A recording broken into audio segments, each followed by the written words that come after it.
जो गाय को लात से मार रहा था, कांप रहा है बैल इतनी पिटाई की। स्वर्ण जटित रथ पर चढ़े हुए राजा परीक्षित ने मेघ गंभीर वाणी में ललकाए, कौन है जो हमारे राज्य में पूजनियों को दंड दे रहा है? अगर कोई देवता भी होगा तो मैं उसकी बाजूबंद से भुजा काट डालूंगा यदि आपको कष्ट दे। महाराज परीक्षित उत्तर की पुत्री इरावती से विवाह किया। उनके जन्मेजय आदि 4 पुत्र हुए। कृपाचार्य को आचार्य बनाकर गंगा तट पर 3 अश्वमेध किए महाराज परीक्षित ने, और ब्रह्म ऋषियों को खूब पुष्कल दक्षिणा दी। यज्ञ में जिस देवता को बुलाया जाता स्वयं प्रकट होकर आहुति ग्रहण करते, क्योंकि महाभागवत महाराज परीक्षित के द्वारा यज्ञ। शौनक जी ने पूछा कि हमने सुना है दिग्विजय करते समय कलयुग मिला था महाराज परीक्षित को, इसको मार क्यों नहीं डाला, छोड़ क्यों दिया? ये राजा का वेश धारण करने पर भी कलयुग है तो अधर्मी। जो गाय को लात से मार रहा था, ये हमने सुना है प्रसंग। शौनक जी कह रहे हैं तो भगवान श्री कृष्ण की लीला से, चरण कमलों से यदि संबंध रखता हो तो अवश्य चर्चा कीजिए, क्योंकि मैं सुनना चाहता हूं। दूसरी व्यर्थ की बातों से क्या लाभ, उनसे तो समय व्यर्थ नष्ट होता है। प्यारे श्रुति जी, जो लोग चाहते हैं कि मोक्ष मिले या भगवत प्राप्ति हो, उन्हें खूब कानों से भगवत चर्चा सुननी चाहिए और जबान से नाम जप करना चाहिए।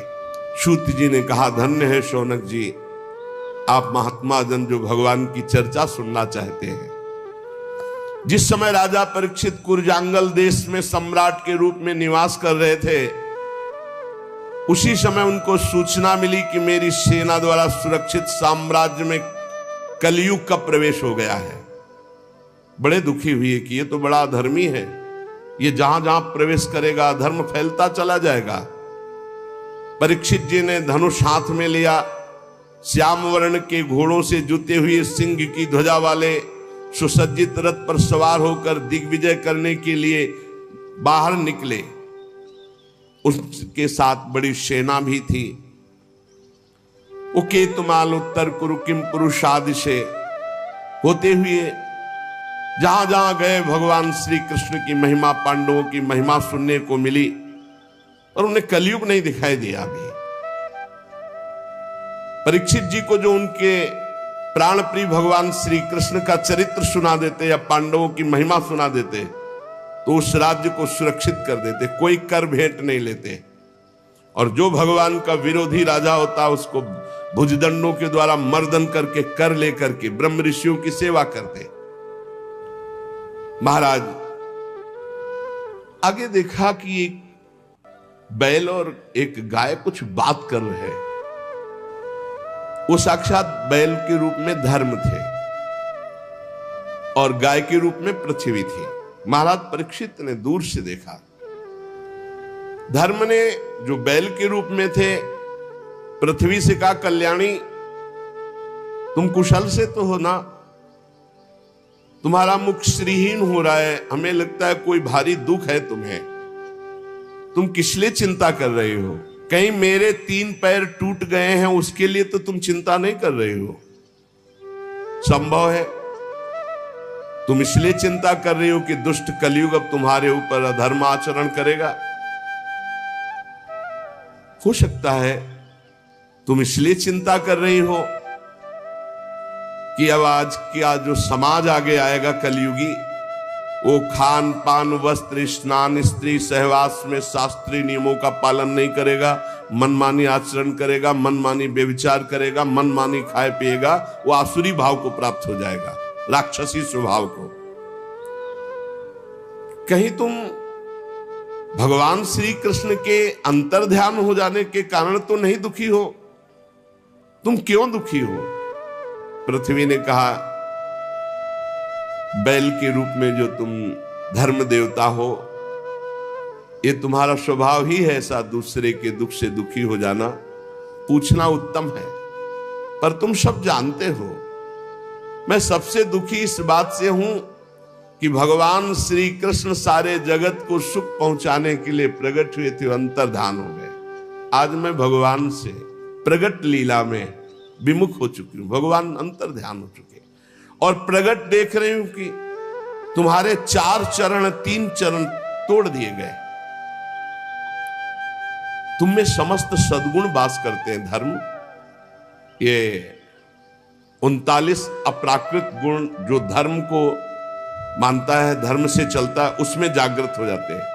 सत्य, पवित्रता, दया, क्षमा, त्याग, संतोष, सरलता, सम, दम, तपस्या, समता, तितिक्षा, उपरति, शास्त्र विचार, ज्ञान, वैराग्य, ऐश्वर्य, वीरता, तेज, बल, स्मृति, स्वतंत्रता, कौशल, कांति, धैर्य, कोमलता, निर्भीकता, विनय, शील, साहस, उत्साह, बल, सौभाग्य, गंभीरता, स्थिरता, आस्तिकता, कीर्ति, गौरव, निरहंकारता, ये 39 अप्राकृत गुण जिसके हृदय में धर्म वास करता है उसके हृदय में जागृत हो जाते हैं। एक क्षण के लिए भी भगवान उससे अलग नहीं होते जिसके हृदय में धर्म रहता है। धर्म तुम्हारी दुर्दशा कर दी इस कलयुग ने। मुझे बड़ा शोक हो रहा है, मुझे साधु महात्माओं के लिए शोक हो रहा है, मुझे धर्म के लिए शोक हो रहा है, मुझे भगवान के अंतर्धान हो जाने के लिए शोक हो रहा है। मैं अभागिनी हूं। मुझे सौभाग्य पर शायद गर्व हो गया था कि भगवान के चरण चिन्हों से मैं युक्त हूं। मेरे शायद उसी गर्व का मुझे दंड मिला है कि आज मैं अभागिनी हो गई, भगवान अंतर्ध्यान हो गए। सूत जी कहते हैं, परीक्षित जी संवाद सुन रहे थे। उन्होंने देखा कि राजा का तो वेश है, पर ये दुष्ट पैर से गाय को मार रहा है, पैर से बैल को मार रहा है, डंडे से पिटाई कर रहा है, और ये ऐसा समझ रहा है कि यही राजा है। कांप रहा है बैल इतनी पिटाई की, भयभीत होकर मलमूत्र का त्याग कर रहा है, बहुत मार रहा है। गाय को बार बार पैरों से मार रहा है। स्वर्ण जटित रथ पर चढ़े हुए राजा परीक्षित ने मेघ गंभीर वाणी में ललकाया, कौन है जो हमारे राज्य में पूजनियों को दंड दे रहा है? मैं बलवान हूं, मैं उसी वंश का हूं जिसमें महाराज युधिष्ठिर, भीमसेन, अर्जुन, उनके चले जाने पर तू ऐसा मत समझ कि उनका बल नहीं रह गया। तू कौन है जो मेरा भय नहीं मान रहा और गाय और बैल को दंड दे रहा है? अरे भेष तो तूने नट की भांति राजा का बना रखा है, आचरण पाप और अधर्म के कर रहा है। मेरे दादा अर्जुन के अंतर्ध्यान हो जाने पर तू क्या समझता है तेरे पर कोई प्रहार करने वाला नहीं? देख मैं तुझे अभी दंड देता हूं। उन्होंने, परीक्षित जी ने बैल से पूछा, कमल लाल के समान आप श्वेत वर्ण हैं, 3 पैर आपके इसने तोड़ दिए, फिर भी 1 पैर से आप टिके हुए हो। आप बैल नहीं हो सकते क्योंकि बैल में इतनी सामर्थ्य नहीं। आप कौन देवता हैं? अभी ये भूमंडल कुरवंशी नरपतियों के बाहुबल से सुरक्षित है। मैंने अभी तक अधर्म नहीं देखा, आपके साथ केवल देखा है। और ये आंसू बहाती हुई गाय, ये क्यों शोक कर रही? और ये कौन है जो निर्भय होकर तुम पर प्रहार कर रहा है? मैं दुष्टों का दंड देने वाला हूं। देवी, मेरे राज्य में कोई दीन को, धर्म को तनिक भी कष्ट पहुंचाए तो मेरी कीर्ति, आयु, ऐश्वर्य, परलोक सब नष्ट हो जाए। मेरा परम धर्म है, उसे मैं जानता हूं। सुरभिनंदन, आप 4 पैर वाले हैं, 3 पैर आपके तोड़ दिए। आप कौन हैं? आपका कल्याण हो, आप बताइए। अगर कोई देवता भी होगा तो मैं उसकी बाजूबंद से भुजा काट डालूंगा यदि आपको कष्ट दे। आप निश्चित निर्भय हो जाइए और परिचय बताइए कि आप कौन है और आपको दुख देने वाला है कौन है। धर्म ने कहा, राजन देखो, धर्म कभी किसी का दोष वर्णन नहीं करता, साक्षात धर्म बोल रहे। धर्म ने कहा, राजन आप महाराज पांडु के वंशज हैं, आपका इस प्रकार आश्वासन देना आपके योग्य है, क्योंकि आपके पूर्वजों के श्रेष्ठ गुणों ने भगवान श्री कृष्ण को उनका सारथी और दूत तक बना दिया। शास्त्रों के विभिन्न वचन, इसलिए मैं निर्णय करके नहीं बता सकता कि मुझे दंड कौन दे रहा है, क्योंकि जिस शास्त्र का वर्णन है कि द्वैत है ही नहीं कोई दूसरा, तो फिर दुख का कारण क्या हो सकता है? अज्ञान ही तो है, दूसरा कोई है नहीं, द्वैत है ही नहीं। कोई कोई प्रारब्ध को दुख मानते हैं तो उसमें प्रारब्ध भी तो अपने कर्म के द्वारा बनता है। कोई कोई स्वभाव को मानते हैं तो स्वभाव भी तो अपना ही होता है। और कोई कोई ईश्वर को दुख का कारण मानते हैं तो ईश्वर कैसे दुख दे सकता है, क्योंकि अपना कर्म ही दुख देता है। इसलिए मैं बताने में असमर्थ हूं कि कौन मुझे दुख दे रहा है। आप अपनी बुद्धि से निर्णय कर लीजिए कि मुझे कौन दुख दे रहा है। ये बात सुनकर के बहुत प्रसन्न हुए परीक्षित और समझ गए। परीक्षित ने कहा, मैं जान गया तुम बैल नहीं हो, तुम साक्षात धर्म हो, क्योंकि धर्म कभी किसी को दोषी नहीं ठहराता। अवश्य भगवान धर्म का मैं साक्षात वृषभ के रूप में दर्शन पा रहा हूं। आप अपने को दुख देने वाले का नाम इसलिए नहीं बता रहे हैं, ध्यान देना, कि जो पापी पाप करता है, पाप करने के कारण नरक प्राप्त होता है, वही उस पापी की पाप चर्चा करने वाले को मिलता है। यह धर्म का सिद्धांत है। इसीलिए जब कोई प्रश्न करता है तो उसको ही कहते, सब में भगवत भावना करो, अपना भोगेगा, तुम उसकी निंदा मत करो। तुम तो करत जे अनसहन निंदक तीनों पे अनुग्रह क्यों, क्योंकि धर्म है, भगवत मार्ग है। सिद्धांत निश्चित है कि मन और वाणी से किसी की निंदा नहीं की जाती। तो आप धर्म है इसीलिए आपने निंदा नहीं की और कहा खुद विचार लीजिए कि कौन मुझे कष्ट दे रहा है। लेकिन महाराज आपके तो 4 चरण हैं, तपः शौचम दया सत्यमिति पादा कृत्यकता, तपस्या पवित्रता दया और सत्य, ये 4 चरण हैं। अधर्म के अंश गर्व आसक्ति और मद से 3 चरण नष्ट हो चुके हैं।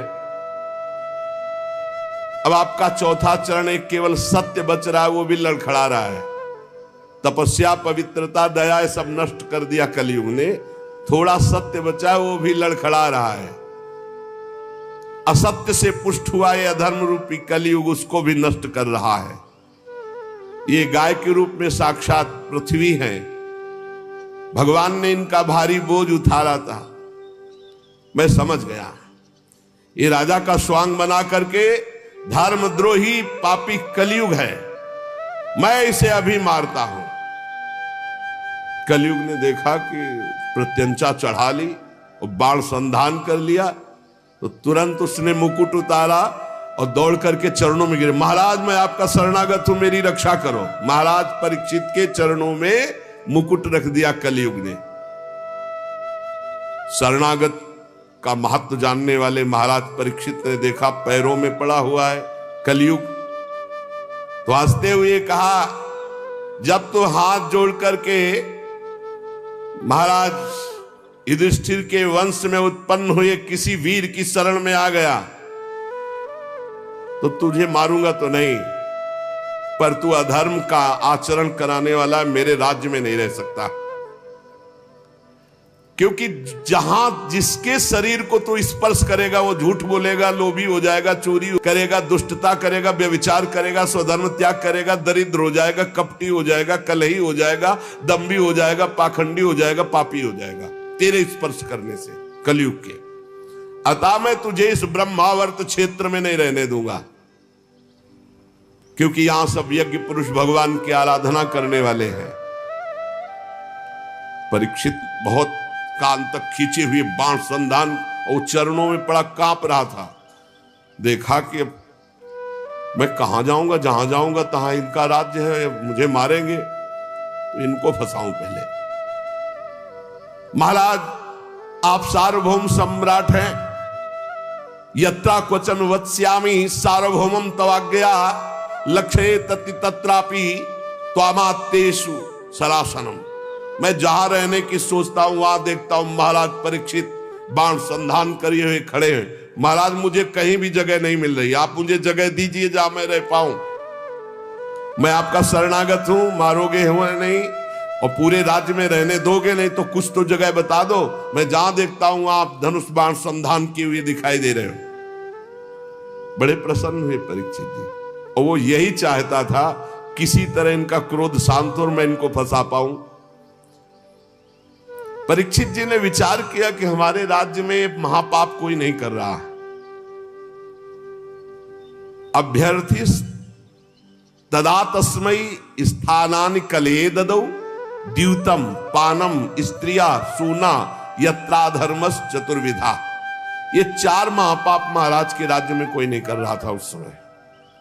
मदिरा नहीं पीना, जुआ नहीं खेलना महाराज परीक्षित के राज्य में, और पर स्त्री का सहवास नहीं करना, और किसी की हिंसा करके मांस नहीं खाना। ये 4 बातें। तो सोचा ये प्राय हमारे राज्य में है नहीं, तो इसके रहने के लिए स्थान दे दिया 4।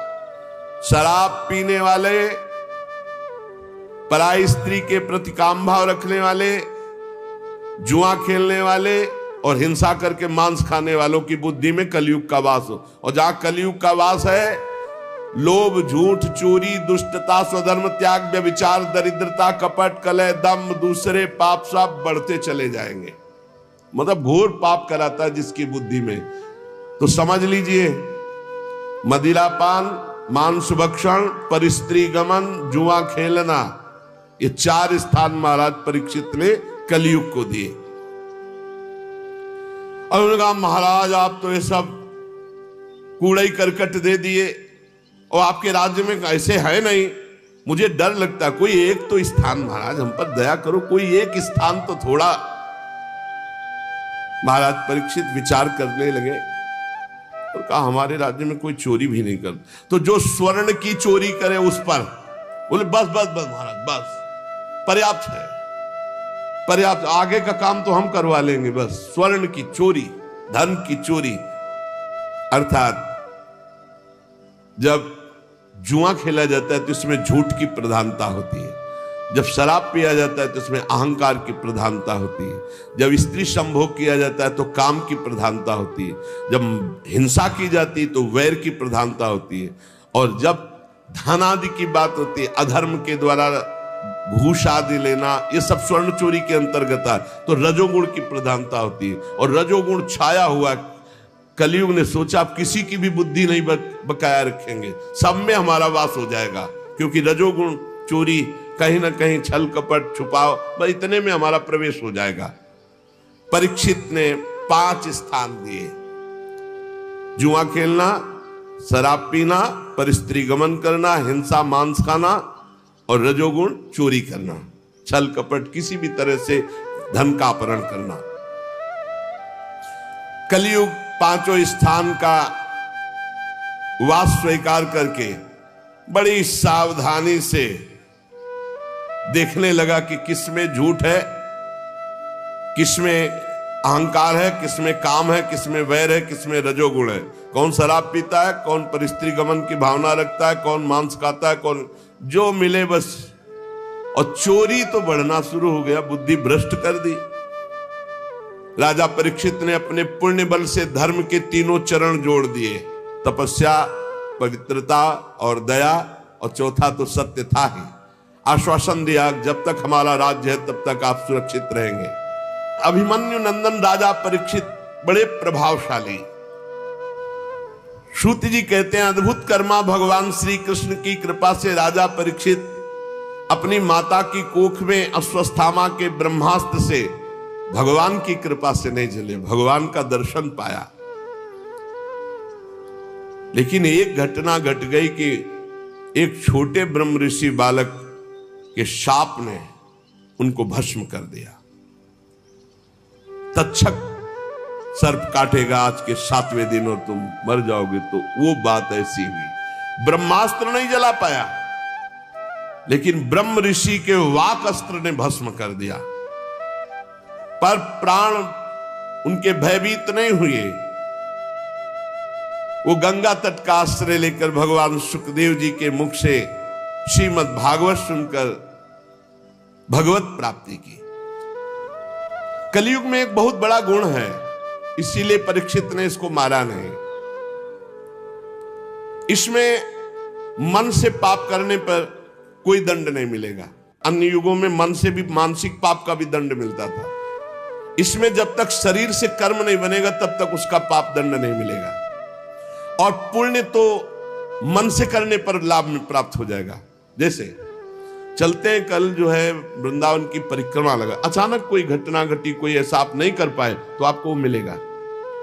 कलयुग का एक बहुत बड़ा प्रताप कि इसका मानसिक संकल्प से पुण्य कर्म तो प्राप्त हो जाता है, लेकिन पाप कर्म का फल नहीं मिलता। गोस्वामी जी ने भी लिखा है, कलिकर एक पुनीत प्रतापा, मानस पुण्य होए और नहीं पापा। तो यहां कह रहे बड़ा भारी इसमें लाभ है। अगर मानसिक पाप का फल मिलता तो हमें लगता है कि नरक ही मिलता और कोई रास्ता ही नहीं रहता, क्योंकि मन तो गंदी गंदी बातें सोचता रहता है। परंतु पाप कर्म तभी लागू होगा जब शरीर से क्रिया होगी, संकल्प मात्र से नहीं। और ये कलयुग प्रमादी लोगों पर ज्यादा आक्रमण करता है, जो समय व्यर्थ करते हैं। नाम जप करो, भगवत लीला गायन करो। कभी कहां कलयुग है, कहां इस समय कलयुग है? जब भगवत चर्चा सुन रहे, भगवत नाम कीर्तन, भगवत भजन, तो अब बैठ के इधर उधर भोगों का चिंतन करोगे, गंदी बातों का। तो भगवान श्री कृष्ण चंद्रजू के चरण कमलों का मादक मधुर मधु संतों के संग से प्राप्त होता है।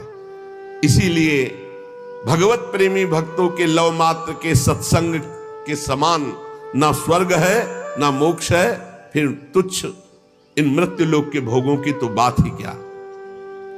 महाराज, हम भगवान श्री कृष्ण की लीलाओं से भरे हुए पावन चरित्र को सुनना चाहते हैं। सूत जी ने कहा, अहो आप महात्माओं के संग से आज मेरा जन्म धन्य हो गया, क्योंकि जब महापुरुषों से बातचीत करने का अवसर मिल जाता है तो सारे पाप नष्ट हो जाते हैं, हृदय पवित्र हो जाता है बातचीत मात्र से। वास्तव में अनंत भगवान की हम पर बड़ी कृपा है, जो आप 88,000 ऋषि बैठकर भगवत चर्चा सुन रहे हैं और बार बार प्रश्न करते हैं भगवान की लीला कथा का। भगवान के गुणों की क्षमता भी जब कोई नहीं कर सकता तो उनसे बढ़कर कोई हो ही कैसे सकता है। उनके गुणों की विशेषता समझाने के लिए इतना कह देना पर्याप्त है कि लक्ष्मी जी अपने को प्राप्त करने की इच्छा से प्रार्थना करने वाले ब्रह्मादि देवताओं को छोड़कर भगवान के ना चाहने पर भी उनके चरण कमलों की रच का सेवन करती है। ब्रह्मा जी ने भगवान के चरणों का प्रक्षालन करने के लिए जो जल समर्पित किया, वही जल गंगा जी के रूप में आज त्रिभुवन को पावन कर रहा है और भगवान देवादिदेव महादेव अपने माथे पर उसे धारण किए हुए हैं। ऐसी अवस्था में त्रिभुवन में श्री कृष्ण के अतिरिक्त भगवान शब्द का दूसरा और क्या अर्थ हो सकता है?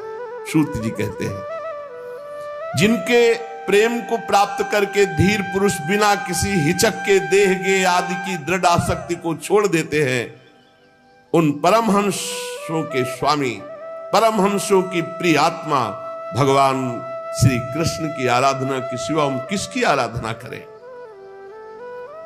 ऋषियों, जैसे पक्षी अपनी शक्ति के अनुसार आकाश में उड़ते हैं, वैसे ही विद्वान लोग अपनी अपनी बुद्धि के अनुसार भगवान के लीला चरित्रों का गायन करते, पर पार कोई नहीं पा सकता। एक दिन की बात है कि राजा परीक्षित धनुष लेकर वन में शिकार खेलने के लिए निकले। यह शिकार मांस भक्षण के लिए नहीं होता था, ये उन पशुओं का शिकार होता था जो रोगी पशु होते थे, जिनसे संक्रमण। सैनिक और व्यवस्था चक्रवर्ती सम्राट है, कोई साधारण आदमी थोड़ी है कि धनुष बाण उठाया और शिकार को चल दिए।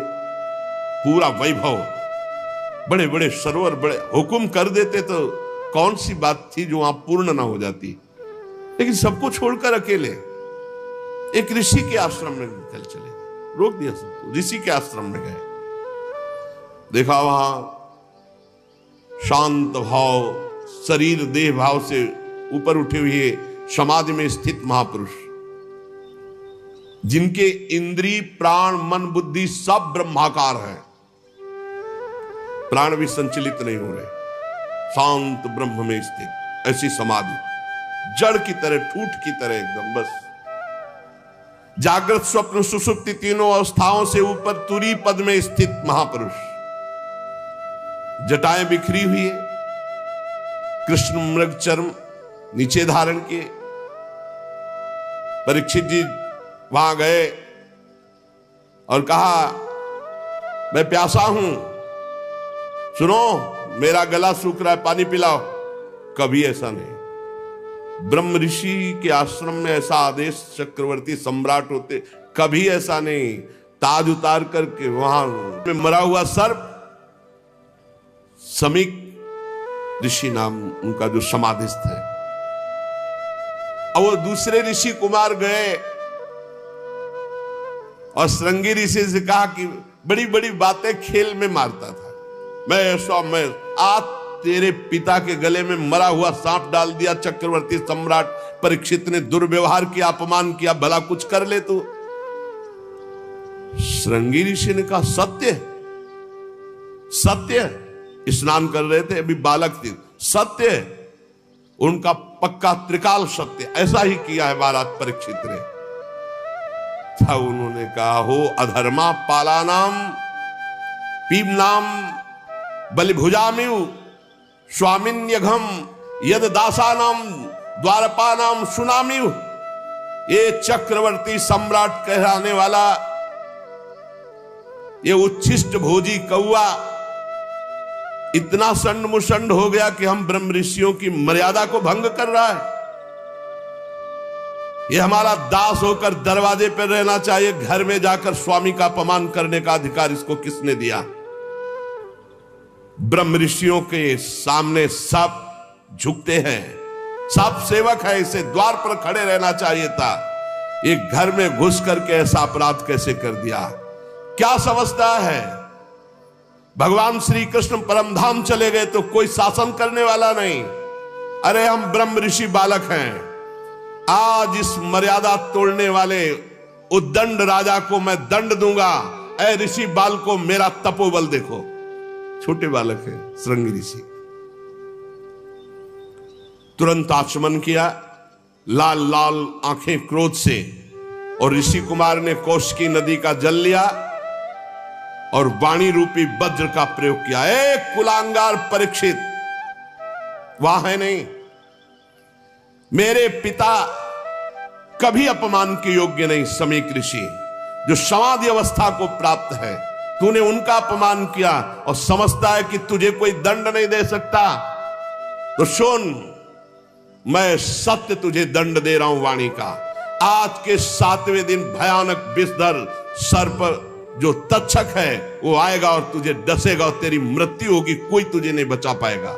इस शाप दिया दंक्षत इस्म कुलांगारम। आज के 7वें दिन तक्षक सर्प तुझे डसेगा, कोई नहीं बचा सकता। इसके बाद शाप देने के बाद भागते हुए आए और देखा पिता के गले में मरा हुआ सर्प हटाया और पिता से लिपट कर रोने लगे। जब बहुत हिलाया डुलाया, रो रहे हैं, धीरे धीरे धीरे धीरे उनकी वृत्ति वाह्य दशा को प्राप्त हुई। आंख खोली और पूछा, बेटा तुम क्यों रो रहे हो? ब्रह्म ऋषि के बालक हो, ऐसे कैसे रुदन कर रहे हो? तो उनका पिताजी वो राजा परीक्षित आए थे, वो तो बड़े कड़वे शब्दों में बोल रहे हैं, और उसने आपका अपमान करते हुए मरा हुआ सर्प आपके गले में डाला, और मैंने उसको आज दंड दे दिया है कि 7 दिन में तक्षक सर्प 7वें दिन आएगा और तुझे डसेगा, तू मर जाएगा। अरे ये क्या किया तूने? इतने बड़े धर्म से युक्त धार्मिक राजा को ऐसा दंड दिया जाता है? नहीं नहीं, तू बालक है, मूर्ख है, तूने बड़ा पाप कर दिया। समीक ऋषि ने कहा। परीक्षित कहीं प्रणाम न नमस्कार, ऊपर से मरा हुआ सर्प, ये मेरी बुद्धि को क्या हो गया? और मैंने दोष दर्शन किया कि ये पाखंड कर रहे, नाटक कर रहे, समाधि, ये कैसे हो गया? हे भगवान, वो बहुत व्यथित है और मन में विचार रहे हैं, बड़ा पश्चाताप है। वो मन में विचार रहे कि भगवान मुझे कोई भयानक दंड मिले, मैंने बहुत बड़ा अपराध किया। पवित्र हृदय है ना, मैंने महात्मा का अपमान कर दिया, इसके फलस्वरूप शीघ्र से शीघ्र भारी कोई घटना घटे और हमारे ऊपर विपत्ति आवे, मैं दुख भोगूं। मैंने एक संत का अपमान कर दिया। मैं ऐसा चाहता हूं, हे ईश्वर, हे परमात्मा, मेरा प्रायश्चित इस पाप का जरूर हो, कोई न कोई अशुभ बात सुनने को मिले, कोई न कोई दंड मिले। जिससे मैं दोबारा कभी ऐसा दुस्साहस न करूं।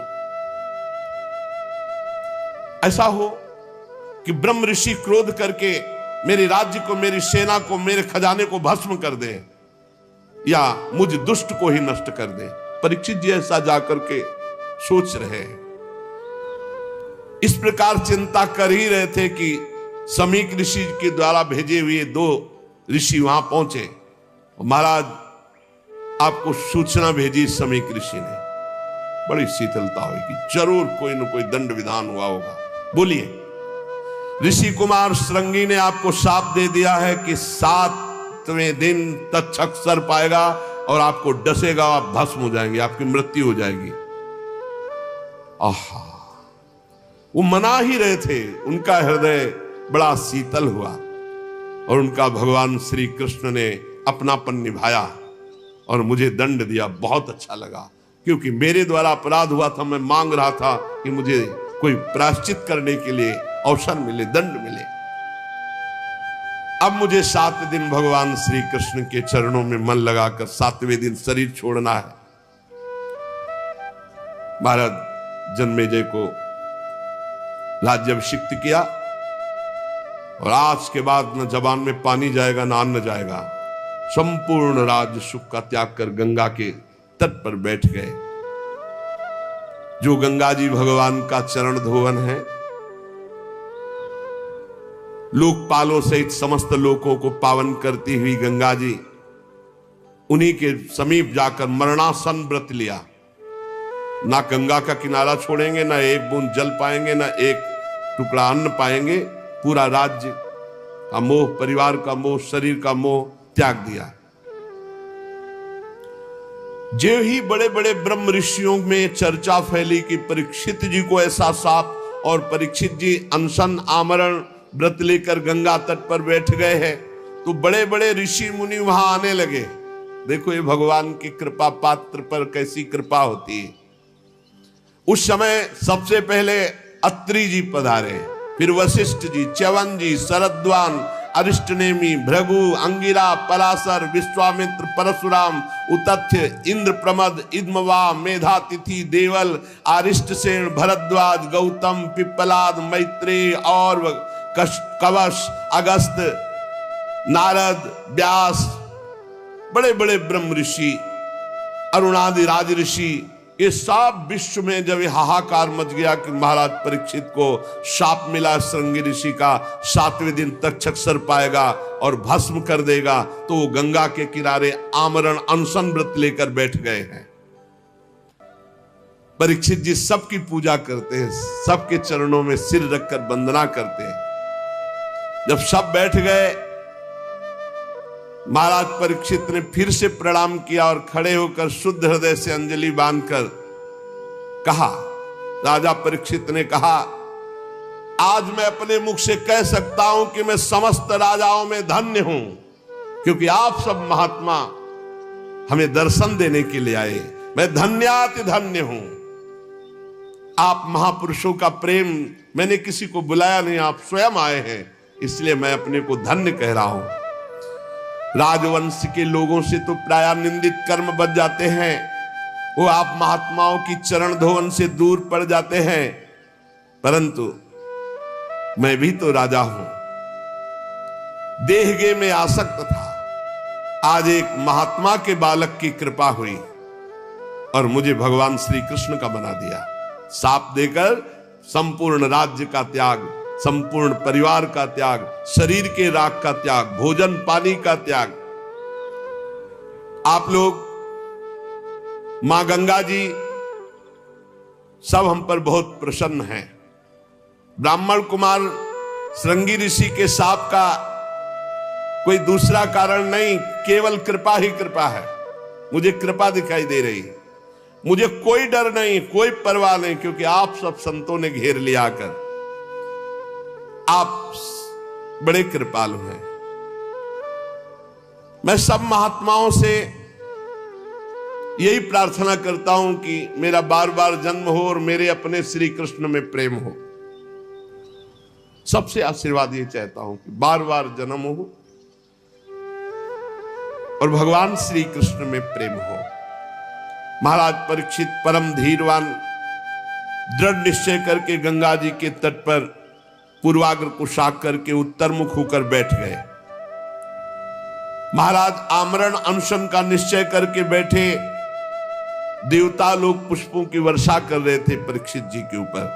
सब संत महात्मा साधु साधु सबने कहा राजर्षि शिरोमणि भगवान श्री कृष्ण के प्रति ऐसी प्रीति कोई आश्चर्य की बात नहीं, क्योंकि आप पांडवों के ही वंशज हैं। आपने एक क्षण में शरीर संबंधी भोग, शरीर संबंधी राज, शरीर संबंधी रिश्ते नाते सबका त्याग कर दिया। धन्य है आप। अब हम भी तब तक यहीं रहेंगे जब तक आपका परम धाम गमन नहीं होगा। ऋषियों ने कहा जब तक आप भगवत धाम नहीं जाएंगे हम सब ऋषि यहीं बैठे रहेंगे 7 दिन 7 रात। ऋषियों के वचन सुनकर राजा परीक्षित ने उन फिर मुनियों का अभिनंदन किया और ऋषियों से प्रार्थना की कि आप सब ओर से पधारे हुए ब्रह्म ऋषि हैं, सत्यलोक में रहने वाले मूर्तिमान वेदों के समान आप हैं। आप लोगों का हम पर बड़ा अनुग्रह है। आपका लोक परलोक में कोई स्वार्थ नहीं है। सबसे हम ये प्रश्न करते हैं कि मरणासन पुरुष को परम कल्याण के लिए क्या करना चाहिए? जो शीघ्र शरीर छोड़ने वाला है, शरीर छूटने वाला है, उसको क्या करना चाहिए? कौन सा अनुष्ठान करना चाहिए? ये प्रश्न अभी पूरा हुआ ही था कि कोलाहल सुनाई दिया। तो कुछ स्त्रियां, कुछ बच्चे घेरे हुए थे, सबकी दृष्टि गई। तो कौन पधार रहा है? भगवान सुखदेव जी। दिगंबर, शरीर में कोई वस्त्र नहीं, 16 वर्ष की अवस्था, कमल नयन, मत वाले भगवान के प्रेम में तत्रा भवत भगवान व्यास पुत्रो यद्रच्छया गामट मानोनपेक्षा अलक्षलिंगु निज लाभ तुष्टु वृत्तश्च बालैरवधूत वेशा। सबने देखा, अरे भगवान श्री सुखदेव जी सब खड़े हो, सब ब्रह्म ऋषि खड़े हो गए। पराशर जी भी हैं, व्यास जी भी हैं, वशिष्ठ जी, बाप बाबा पर बाबा सब खड़े हो गए। क्योंकि ऐसी स्थिति गर्भ से ही परम त्यागी श्री कृष्ण अनुरागी ब्रह्मबोध संपन्न व्यासनंदन भगवान श्री सुखदेव जी, कोई बाह्य आश्रम चिन्ह नहीं, आत्मानुभूति से संतुष्ट बच्चों और स्त्रियों ने घेर रखा है। वेश अवधूत का अलवास्त, कोई कंकड़ मार रहा, कोई उपहास कर रहा, कोई समझ ही नहीं पा रहा कि किस कोटि के महापुरुष।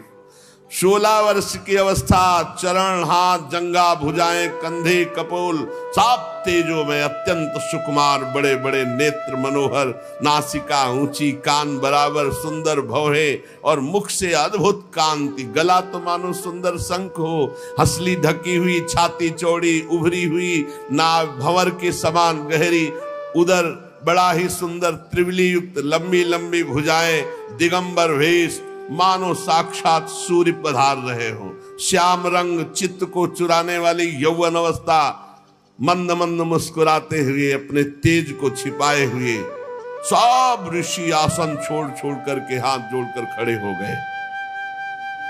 राजा परीक्षित एकदम आनंद मगन हो गए कि श्रृंगी ऋषि का साप क्या हुआ। वरदान से भी बढ़कर इतने बड़े बड़े महापुरुषों का साक्षात्कार। जाकर साष्टांग दंडवत किया, सुखदेव जी को लाए और वहीं रेत पर सुंदर आसन पर विराजमान की, पूजा की। जो आसपास घेरे हुए थे उन्होंने देखा इनकी पूजा हो रही तो छोड़ छोड़ के चले गए। ब्रह्मर्षि, देवर्षि, राजऋषियों का समाज बैठा हुआ है उच्च आसन पर। सुखदेव जी महाराज, सब महात्माओं ने आदर किया। शांत भाव, अर्ध खुले हुए नेत्र, सुखदेव जी बैठे हुए दिगंबर। परीक्षित जी ने पुनः आकर चरणों में सिर रखकर प्रणाम किया, हाथ जोड़कर मधुर वाणी से कहा। परीक्षित ने कहा, ब्रह्म स्वरूप भगवान, आज हम क्या अपने भाग्य की बड़ाई करें, आप स्वयं पधारे। वैसे तो अपराधी हूं, पर हमें संत समागम मिला इसलिए मैं अपने को धन्य भाग कह रहा हूं। पता नहीं कौन सा पुण्य, इसीलिए कहते हैं भक्त के जीवन में कोई भी घटना घटेगी वो महामंगलमयी होगी। अरे बड़े बड़े तीर्थों को तीर्थ बनाने वाले आप सब महात्मा, इतनी कृपा, इतनी बुलाओ तो एक महात्मा नहीं आ सकते, ऐसे महापुरुष है सब पूरे विश्व के महात्मा। और श्री सुखदेव जी, इनको तो कहा निमंत्रण कार्ड भेजे, ये तो हर समय आत्मलाभ में संतुष्ट अवधूत बनकर विचरण। एक से एक परीक्षित जी ने कहा, आज आप सब महात्माओं के दर्शन से मैं परम पवित्र, कोई भय नहीं है। अब दर्शन, स्पर्श, पाद प्रक्षालन, आसन आदि का जो मुझे अवसर दिया गया आप सब महात्माओं के लिए, महायोगिन, आज मैं बहुत खुश हूं, बहुत प्रसन्न हूं। मुझे यही लग रहा है कि पांडवों का पक्ष लेने वाले भगवान श्री कृष्ण आज हम पर बहुत प्रसन्न है। जब द्रवहि दीन दयालु राघव साध संगत, अरे आप जैसे महात्माओं का सानिध्य, मैं उन्हीं के कुल में उत्पन्न हुआ हूं, शायद उसी पक्षपात का निर्वाह कर रहे हैं। भगवान श्री कृष्ण की कृपा ना होती तो आप जैसे एकांतवासी अवधूत परमहंस स्वयं पधार कर हमें सुख दे रहे हैं। श्री सुखदेव जी का पधारना, परम गुरु, हमारे पास समय बहुत कम है, इसलिए हम आपको समस्त साधनों में परम प्रवीण साध्य को प्राप्त हुए जानकर आपसे प्रश्न कर रहा हूं कि मरणासन पुरुष को क्या करना चाहिए। यही प्रश्न था जब उठाया था, तभी श्री सुखदेव जी पधारे। मनुष्य मात्र का क्या कर्तव्य है, क्योंकि सब मरणासन है, उनको तो 7 दिन बाद ही तक्षक काटेगा, अपने को 7 मिनट का भरोसा नहीं। क्या श्रवण करे, क्या जप करे, क्या स्मरण करे, क्या साधना करे, क्या भजन करे। भगवत स्वरूप मुनिवर, आपका दर्शन अत्यंत दुर्लभ है और वो मुझे सुलभ हो गया, तो अब मैं इस प्रश्न का उत्तर चाहता हूं कि मरणासन पुरुष को क्या करना चाहिए, क्या श्रवण करना चाहिए, क्या जप करना चाहिए, क्या स्मरण करना चाहिए, उसको क्या करना चाहिए। अब इसका उत्तर भगवान श्री सुखदेव जी ने जो शेष चर्चा आगे। श्री राधा वल्लभ लाल की जय।